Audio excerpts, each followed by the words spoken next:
I was 2 years old, holding a remote control with yellow leg warmers and singing my heart out. I don't know.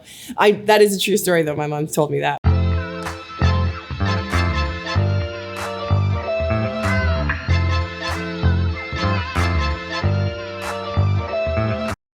Growing up, I wanted to be on the Mickey Mouse Club. And then I found cheerleading. And that was, to me, the, outlet that I wanted to, express myself creatively. And then I kind of got kicked off the cheerleading team in grade 12. Another story. And I had always done drama throughout school, and I'd done dance through cheerleading. So I wanted to round out my triple threat. And my mom found a singing teacher, and I loved her. She was beautiful and an opera singer and poised and just like perfect. And she made me want to sing. I think that's the key to things, is like finding that mentor and that person who really makes you aspire to something bigger. So she got me interested into musical theater. And fast forward a few years, I went and I got accepted real randomly to the Canadian College of Performing Arts in Victoria. A little girl from Edmonton did not ever think that, and somebody had told me, somebody else who was auditioning said, this is the Juilliard of Canada. And I was like, oh my, right? So he thought he was gonna get in. I thought I had no chance. I read my monologue right off of the paper in my audition, and I got in. And he didn't.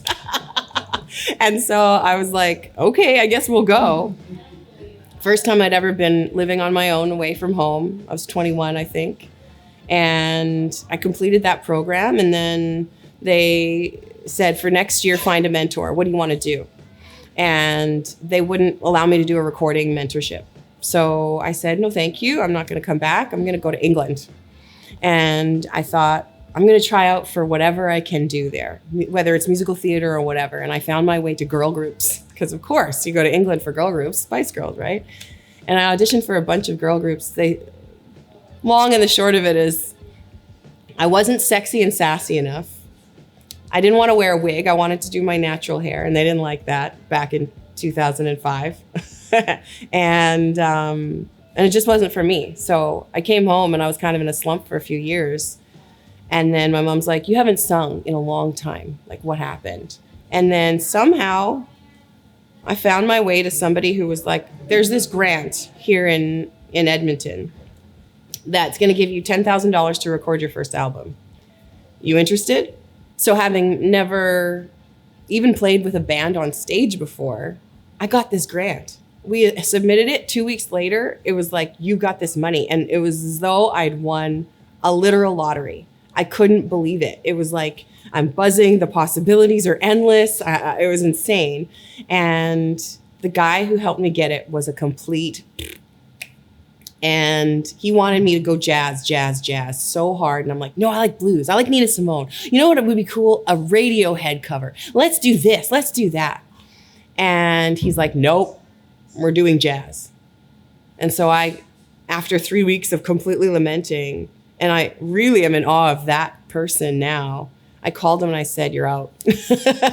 And like, see you later. And he was like, you'll never make it in music. He was so angry at me. And I was like, well, I was worried that I would lose the money, but I went to the guy who was submitting the money. He said, no, the money's yours. I called up a radio station and I said, I know you guys have a contest and you work with somebody in Vancouver to produce songs. It was right across the street in that building right there, Hip Joint. And they connected me with a guy named Phil Lehman. And me and my mom came down to Vancouver for 10 days.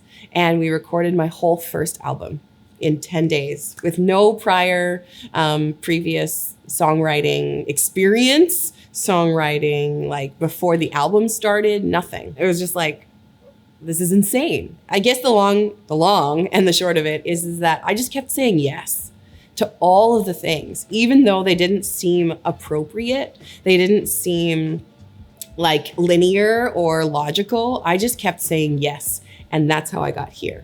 Because I keep saying yes. I never stop saying yes to whatever's thrown in front of me. It's like, you want me to do what? You want me to help create what? You want me to try what? And here we are. And now I'm very, very proud of the career and the life where I say yes all the time, you know, because you can always stop and say no. You can always stop and say you're out.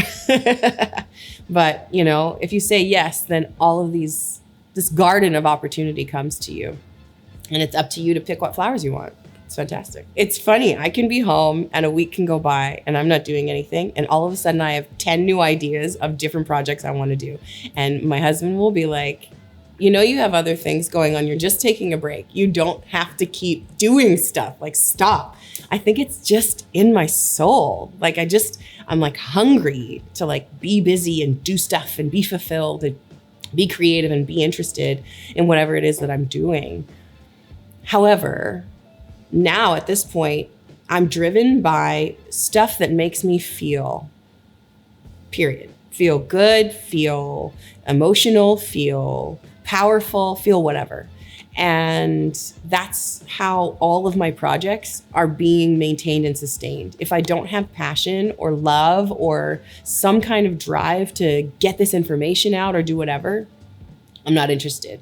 See you later, you know? And it's fantastic to have found that, because every single project or every single thing I start, I love it. And I want to do it because it has purpose and meaning and it feeds my whole heart. And I want to see it through to the end.